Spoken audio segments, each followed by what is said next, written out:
کیونکہ مہینوں آپ نے محنت کی ہے، 10-10 20-20 روپیہ اکٹھا کیا ہے نوجوانوں نے، اس کمیونٹی کے بچوں نے، تاکہ ہمارے سماج میں امام حسین کے تعلق سے بیداری آ جائے۔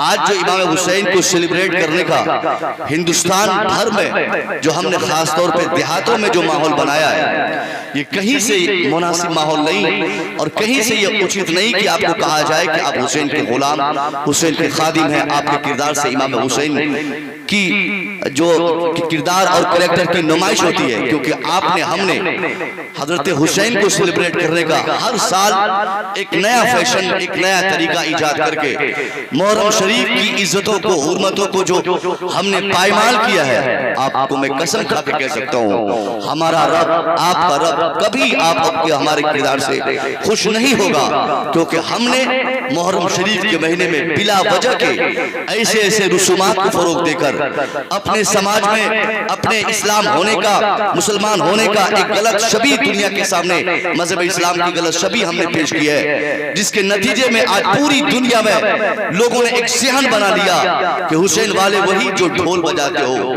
حسین والے وہی جو تعزیہ بناتے ہو، حسین والے وہی جو لاٹھی چھاڑتے ہو، حسین والے وہی جو صاحب تلوار چلاتے ہو، حسین والے وہی جو اس میں تعزیہ کے پاس جا کے فاتحہ پڑھاتے ہو۔ نتیجے میں گاؤں کا گاؤں، علاقے کا علاقہ اسی فتنے کی زد میں آ کر آج اپنے اسلام کو، اپنی حسینیت کو غلط طریقے سے دنیا کے سامنے پیش کیا۔ کہیں سے خبر سننے کو ملی کہ رڈ لے کر لڑکوں نے محرم کے اکھاڑے میں لوگوں کو دھمکا کر چندہ مانگا۔ کہیں سے یہ رپورٹ آئی کہ ہمارے بچوں نے محرم شریف کے اس پاکیزہ مہینے کا خیال تک نہیں رکھا، جلوس کو پرموٹ کرنے کے لیے، چندہ اکٹھا کرنے کے لیے کہیں مار، کہیں پیٹ، کہیں جھگڑا، کہیں نفرت، کہیں واہیات حرکت کو ہم نے انجام دے کر ہم نے اپنے سماج میں اپنے مسلمان ہونے کا غلط مطلب جو دنیا کے سامنے استھاپت کیا ہے، اس سے ہمارے آقا حسین راضی نہیں ہوں گے۔ آپ کو اگر آقا حسین کو راضی کرنا ہے، آپ کو کس نے منع کیا کہ آپ محرم نہ منائیں؟ کس نے منع کیا کہ آپ امام حسین کی یاد سیلیبریٹ نہ کریں؟ کس نے کہا یہ عباس کی محبت آپ کے اندر ہو اور آپ ان کے لیے کوئی تقریب قائم نہ کریں؟ ہاں، ہمارے علماء برسوں سے اس کا پیغام دیتے چلے آ رہے ہیں۔ اگر محرم منانے کا شوق ہے آپ کو، میں اور آپ کے شوق کو ابھارتے ہوئے، آپ کے جذبات کو سلام کرتے ہوئے آپ سے گزارش کروں گا کہ زوردار طریقے سے محرم سیلیبریٹ کیا جائے، مگر یہ ڈھول تاشے کے ماحول میں نہیں، یہ کھیل کود کے ماحول میں نہیں، یہ گھوڑا دمبا بننے کے ماحول میں نہیں۔ محرم منانے کا سب سے سٹیک اور سب سے متاثر راستہ یہ ہے کہ آپ چاہے پٹھان پورا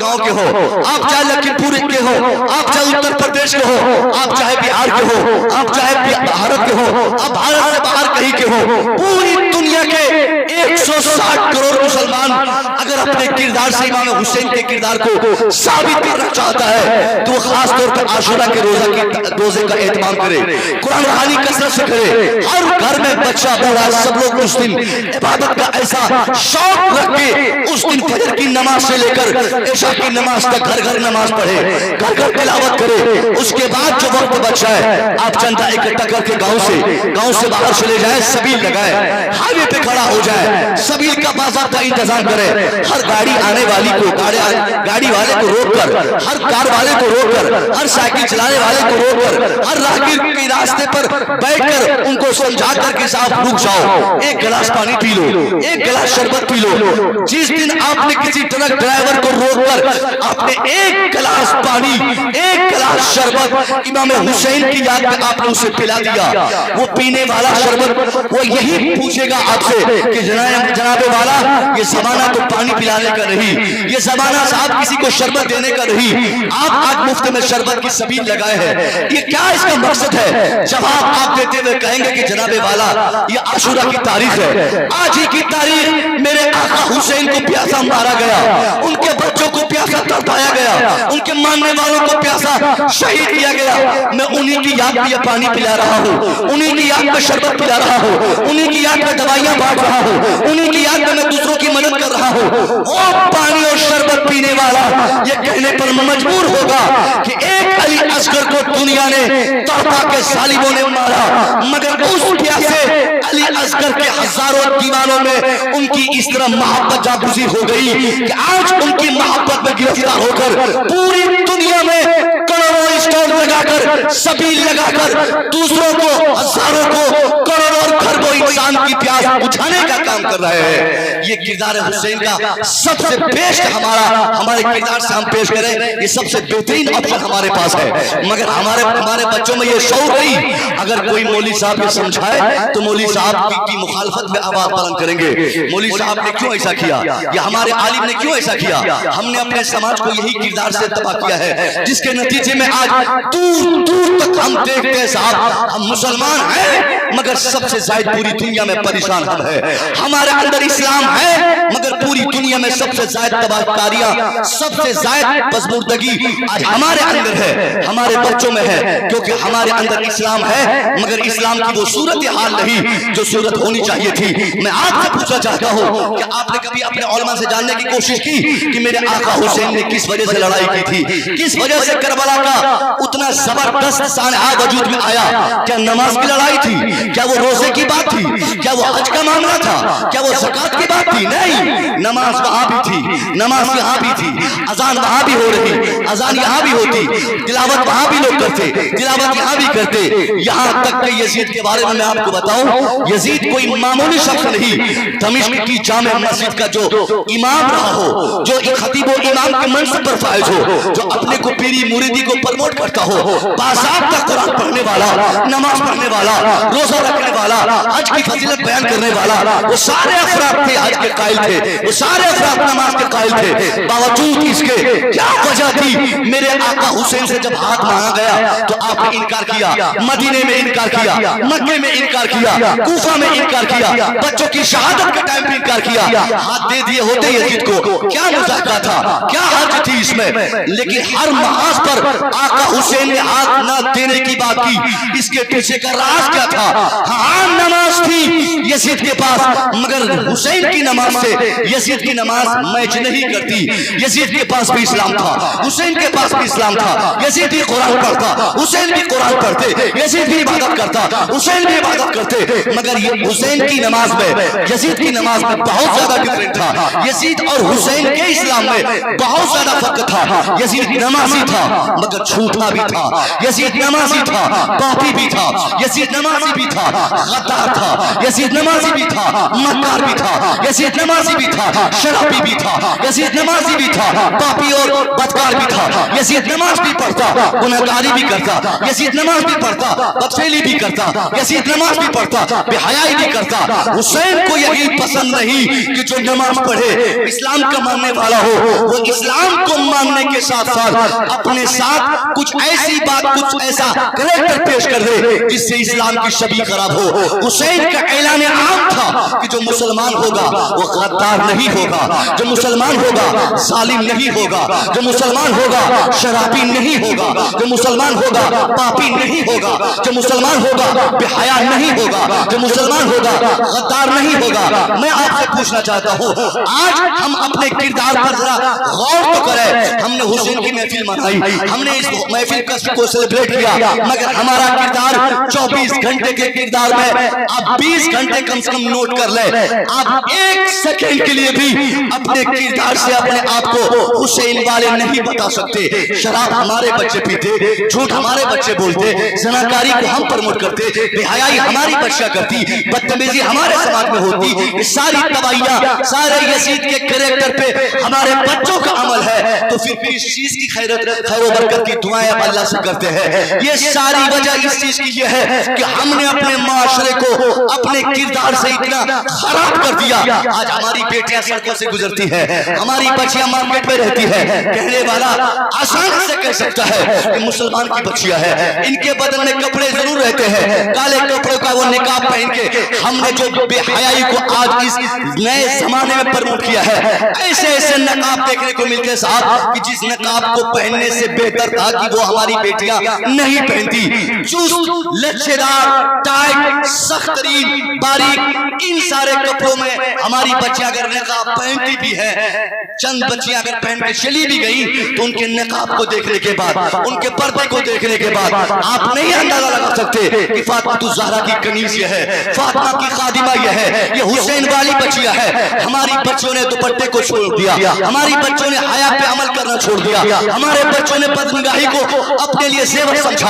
हर तरफ देखे, कहीं स्कूल के आगे, कहीं कोचिंग के आगे, कहीं मार्केट में, हर चौक चौराहे पर आज की तारीख में सबसे ज्यादा बेहयाई, बदतमीजी को प्रमोट करने वाले कोई और समाज के फर्द नहीं, वो हमारे बच्चे मिलेंगे। नादानी में हो, दानिशता तौर पे, गैर दानिशता तौर पे, जाने अनजाने में कहीं न कहीं हमने आज गुनाह करने में दूसरों को पीछे छोड़ दिया है। हमने बदकारी करने में, हमने बेहयाई करने में, हमने झूठ बोलने में, हमने बदतमीजी करने में, और दुआ करते हैं अल्लाह से कि अल्लाह बरकतें नाज़िल फरमा, अल्लाह बरकतें नाज़िल फरमा।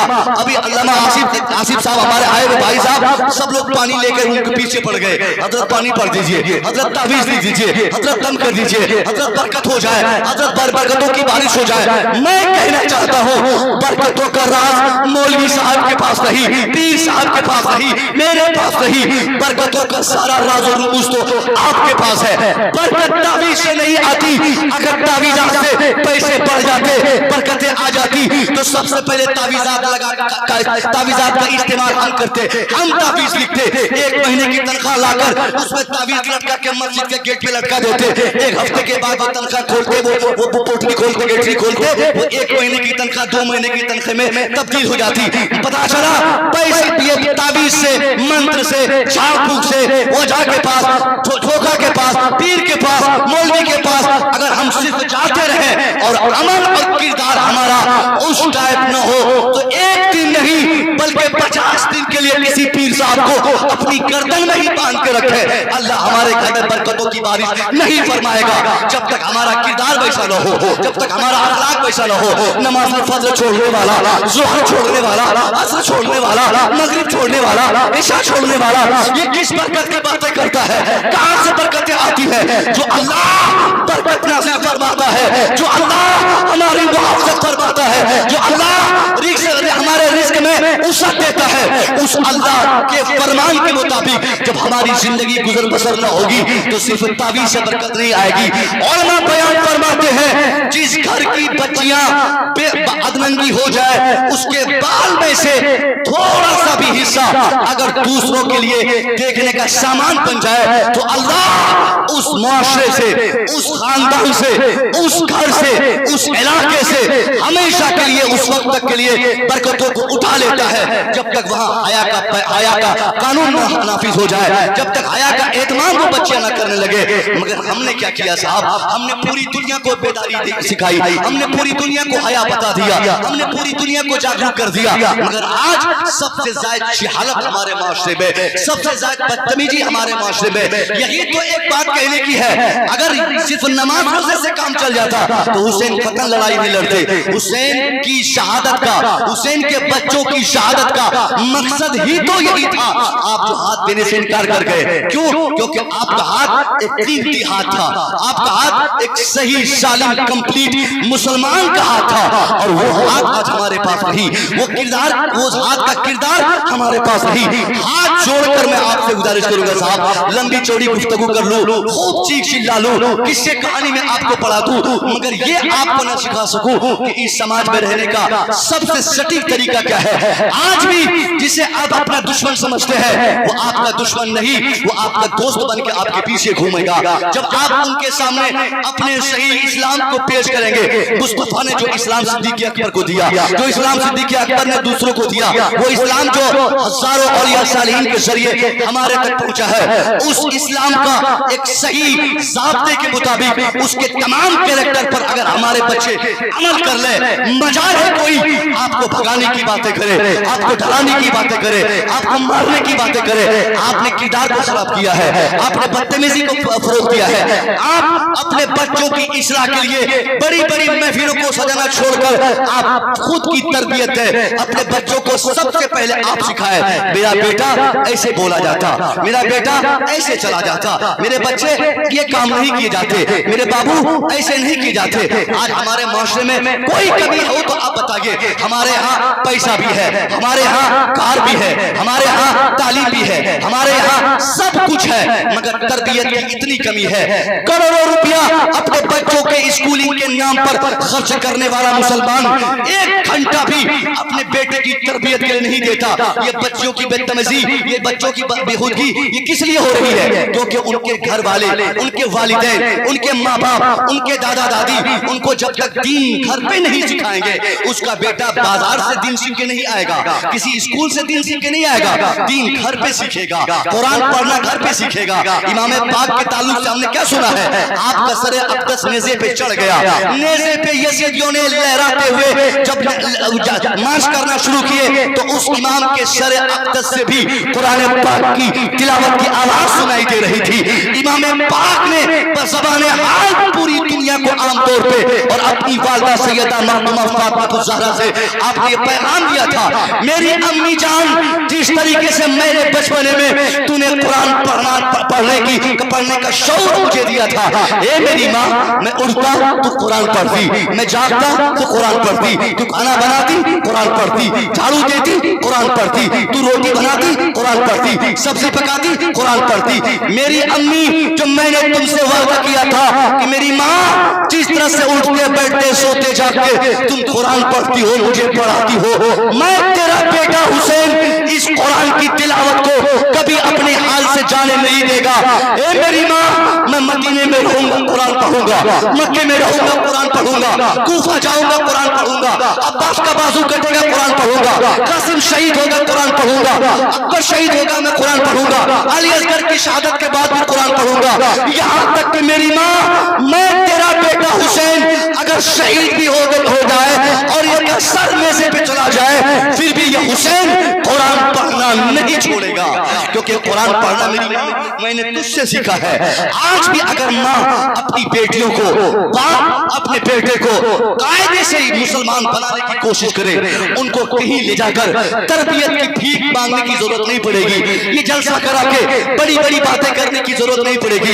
हर घर में एक गार्जियन अपने घर के तमाम अफराद के लिए, हर एक बच्चे के लिए वो सुप्रीम होता है, वो उसका मालिक होता है, वो उसका सबसे बड़ा उस्ताद होता है। वो माँ चाहेगी बेटी नहीं बिगड़ेगी, बाप चाहेगा बेटा नहीं बिगड़ेगा। मैं आपसे पूछता हूँ, जुमा का दिन जैसे ही आता 11 बजे, आपके छोटे छोटे बच्चों को, इस साइज के बच्चे को, 7 साल 8 साल के बच्चों को मालूम हो जाए कि आज जुमा का दिन है, वो बच्चे खुद को अब उनको रोकना चाहे तो बच्चे नहीं रुकेंगे। आपको कभी साबुन देंगे, कभी आपको टॉयल देंगे, कभी आप बोलेंगे अब्बा या चाचा या दादा आज तो जुमा है, आप कब नहाएंगे, अजान होने को है। आपने अगर उनको सख्ती से मना भी किया, मस्जिद अगर महल्ले की है तो वो बच्चा नहाएगा नहीं नहाएगा, उससे कोई मतलब नहीं, टोपी रहे ना रहे कोई मतलब नहीं, कपड़ा साफ सुथरा हो ना हो कोई मतलब नहीं। अजाने जुमा के बाद आप रोकना भी चाहे तब भी वो मस्जिद में जाकर पिछली सब में वो चीख और चिल्लाहट से अपनी मौजूदगी दर्ज कराएगा, वो मस्जिद पहुंचेगा। क्या मतलब ये है कि हफ्ते में एक दिन चचा नमाज पढ़ता है, एक दिन दादा नमाज पढ़ता है, एक दिन बाप नमाज पढ़ता है, एक दिन घर के बड़े बुजुर्ग नमाज के लिए मस्जिद जाते हैं, तो उस आदत को, नेचर को, किरदार को उनके छोटे छोटे 8 साल 10 साल के बच्चे इस तरीके से कैप्चर करते कि वो रोकना भी चाहे तो उनके बच्चे को वो रोक नहीं पाते, वो बच्चे मस्जिद भाग जाते हैं। और वही बाप दादा चाचा, वही घर के गार्जियन अगर फजर में मस्जिद जाने लगे, ज़ुहर में मस्जिद जाने लगे, असर में मस्जिद जाने लगे, इशा की नमाज पढ़ने लगे, मगरिब का एहतमाम करने लगे, तो उनके बच्चों को भी 5 वक्त के नमाजी नाबालिगी की हालत में भी बनाने से कोई नहीं रोक सकता।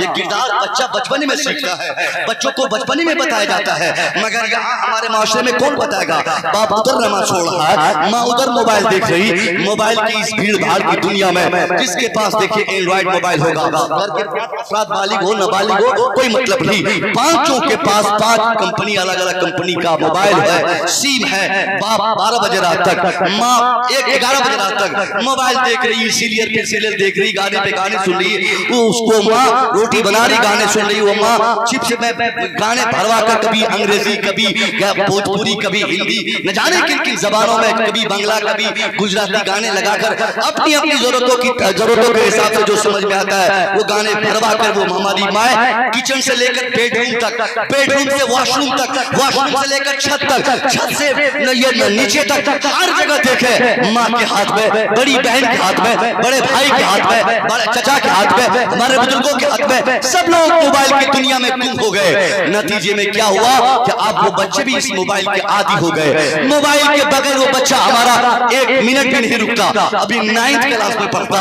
ابھی وہ 10th پاس کیا نہیں، ابھی وہ میٹریکولیشن کا ایگزام دیا نہیں، ابھی وہ بچے انٹرمیڈیٹ پاس کیے نہیں، ابھی ہماری وہ بچیاں بی اے کی نہیں، مگر اس کے 10 فرینڈ ہو گئے، ان بچوں کے 20 فرینڈ ہو گئے۔ اب وہ بچے اگر ان کے ماں باپ چاہیں گے کہ ان کی وہ بیٹی جس نے میٹرک کی، انٹر کیا، گریجویشن کیا، ایم اے کیا، اب وہ بیٹی پڑھ لکھ کر جب آئیں گی تو اس باپ کی خواہش کے مطابق وہ شادی کریں گی؟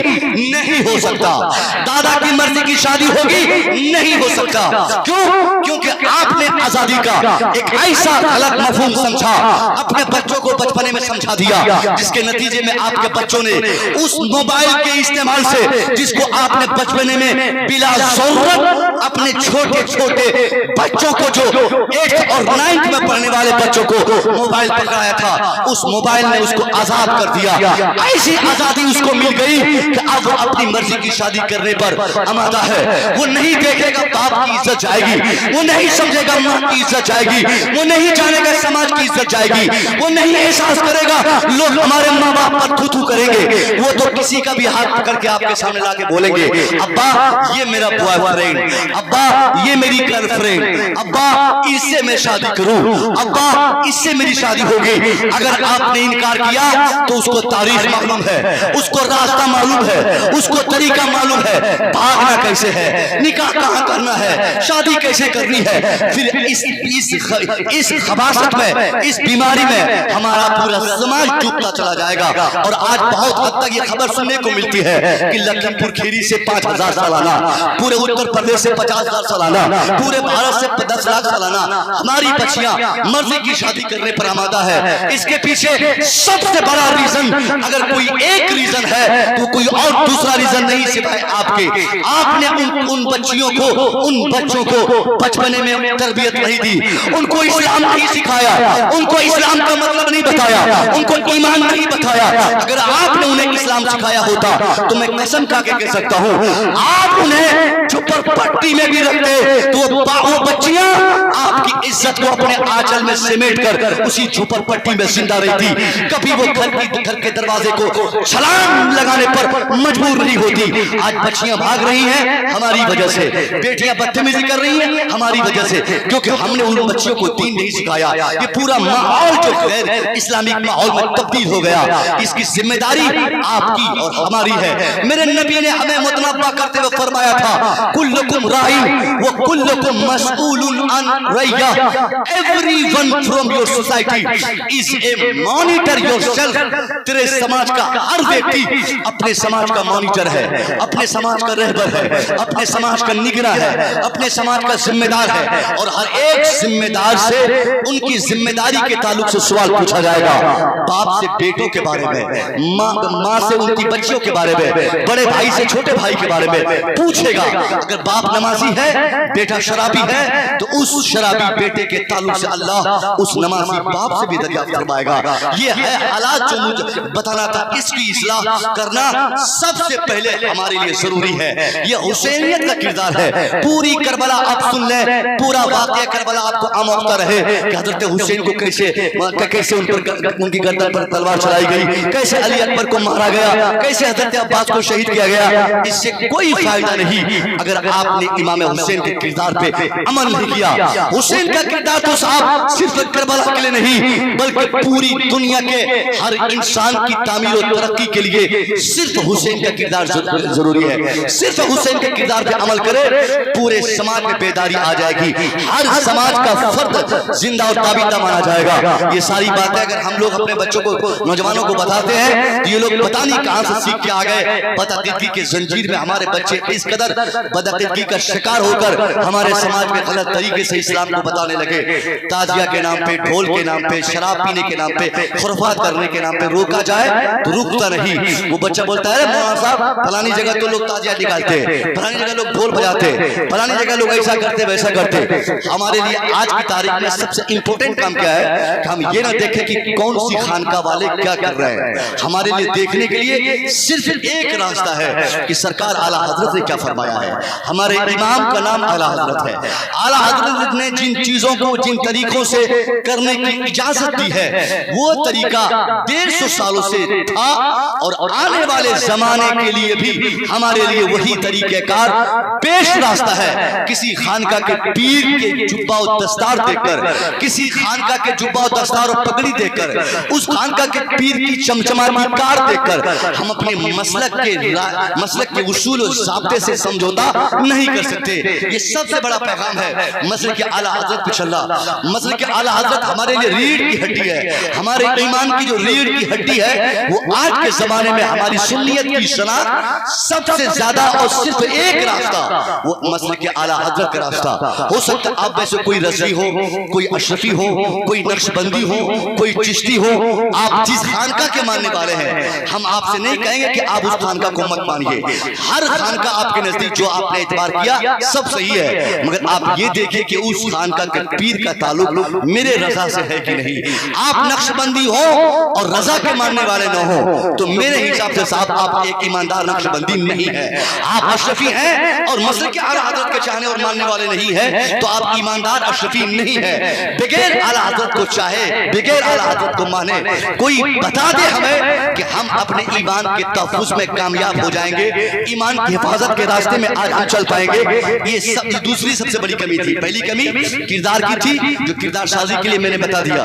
دوسری سب سے بڑی کمی بدعقیدگی ہمارے سماج میں بڑھتی جا رہی ہے. اچھا خاصا لڑکا 20 سال 25 سال 50 سال کے لڑکے جن کے اندر بولیے حضرت بولیے, ماشاءاللہ بہت خوب بہت خوب. بیٹھیے حضرت. دیکھیے ہمارے جو جن کی ضرورت تھی الحمدللہ وہ تو جائیں گے, مگر آپ جو بیٹھے ہیں اگر آپ اپنی موجودگی درج کرائیں گے. لیکن پہلی بار میں لکھی پور میں آیا, میرے اوپر یہ ذمہ داری بھی تھی اپنے کو خطیب بتانا, یہ نہیں بلکہ یہ ذمہ داری تھی کہ میں دو چار ایسی باتیں آپ تک پہنچاؤں جس سے ایمان اور عقیدے کی پختگی آ جائے. ہماری تباہی کا سب سے بڑا بنیادی کارن کیا ہے؟ ہم اس لیے آج برباد نہیں ہے کہ ہمارے پاس تعداد نہیں ہے. اور کتنی تعداد چاہیے صاحب؟ 160 کروڑ آپ ہیں. پوری دنیا میں عملی اعتبار سے سب سے بڑی قوم کی تعداد جو ریکارڈ کی گئی ہے وہ قوم کوئی اور قوم نہیں, قوم مسلم ہے. سلطنت ممالک وہ ہیں جہاں پہ ڈائریکٹ نماز پڑھنے والوں کی شرط ہے. اب کتنی تعداد چاہیے؟ ہماری بربادی کی وجہ یہ نہیں کہ ہمارے پاس اسلحے نہیں, ہمارے پاس ہتھیار نہیں, ہمارے پاس یہ نہیں, ہمارے پاس وہ نہیں. سب سے بڑی وجہ یہ ہے کہ سب کچھ ہمارے پاس ہے مگر ہمارا ایمان کمزور ہے, ہمارا عقیدہ کمزور ہے. جس دن ایمان اور عقیدے کی حفاظت ہم کر کے عملی مسلمان بن کے ساری دنیا کے سامنے اپنے کو پیش کر دیں گے, یقین جان لیجئے کہ وہ دن سے تباہی نہیں بلکہ اچھے دن کے راستے آپ کے نزدیک. سبحان اللہ. ہمارے بچے چند دن سعودیہ میں چلے گئے, 2 سال دبئی میں رہ جائے, 3 سال عرب سے ہو کے آ جائے. اب کہاں اعلیٰ حضرت, کہاں مسلک اعلیٰ حضرت. اب ان وہابیوں کے سماج میں رہ کے آنے کے بعد وہ وہابیوں کی بولی بولنے لگتا ہے. بچپن سے 22-25 سال تک جس ہندوستان میں رہ کے اعلیٰ حضرت کو جانا پہچانا سیکھا, اب اسی اعلیٰ حضرت سے وہ غافل ہو گیا. اعلیٰ حضرت سے جو لوگ غافل ہیں میں دعوے سے کہہ سکتا ہوں وہ اپنے ایمان کی سلامتی میں وہ کامیاب نہیں ہو سکتا ہے, کیونکہ آج کی تاریخ میں سٹیک جواب دینے والا, سٹیک راستہ جو ہمیں جنت لے جاتا ہے وہ سلسلے کا راستہ نہیں. اعلیٰ حضرت سلسلے کا نام نہیں ہے, اعلیٰ حضرت خانقاہ کا نام نہیں ہے. اعلیٰ حضرت مسلک اعلیٰ حضرت ایک فکر کا نام ہے, ایک کانسیپٹ کا نام ہے, ایک ایسے خیال کا نام ہے جس خیال کے تئیں آپ اپنے ایمان اور عقیدے کی حفاظت کر سکتے ہیں. یہ بہت بڑا چیلنج ہمارے ہاں ہے. ہمارے ہاں صلح کلیت بہت تیزی سے بڑھ رہی ہے. صلح کلیت کیا کہتے मौलवी साहब छोड़िए, चलिए ये भी जायज है, ओ हर आदमी करता है, आप क्यों चिल्लाते हैं, सब करता है, आप क्यों बोलते हैं। मैं कहना चाहूंगा अगर सब लोग बदफेली करें तो क्या बदफेली को जायज कहा जा सकता है? सब लोग गुनाहगार हो जाए, क्या गुनाह को जायज कहा जा सकता है? सब लोग खराबी को तरक्की दें तो क्या उस खराबी को अच्छाई में तब्दील की जा सकती है? सब लोग शराब पीना शुरू कर दें तो क्या हम शराब पीने को जायज समझे? सब लोग झूठ बोलना शुरू कर दें तो क्या हम झूठ को जायज समझे? नहीं समझ सकते। इसलिए अगर कोई काम बहुत दिनों से बहुत ज्यादा लोग कर रहे हो तो इन बहुत ज्यादा लोगों के करने की वजह से उन चीजों को या उन कामों को हम जायज नहीं कह सकते हैं। आपके लिए, हमारे लिए इस मुहर्रम में, अभी लेटेस्ट मुहर्रम में बहुत ज्यादा तस्वीरें देखने को मिली। पता चला कि उस खानका वालों ने जायज करार दिया। पता चला वो खानका वाला, वो खानका के पीर साहब ने कहा कि ये जायज है, आला हजरत को नहीं मानना है। आला हजरत क्या चीज है? 150 साल की आला हजरत है, हमारी खानका तो 500 साल की है, हमारी खानका तो 1000 साल की है।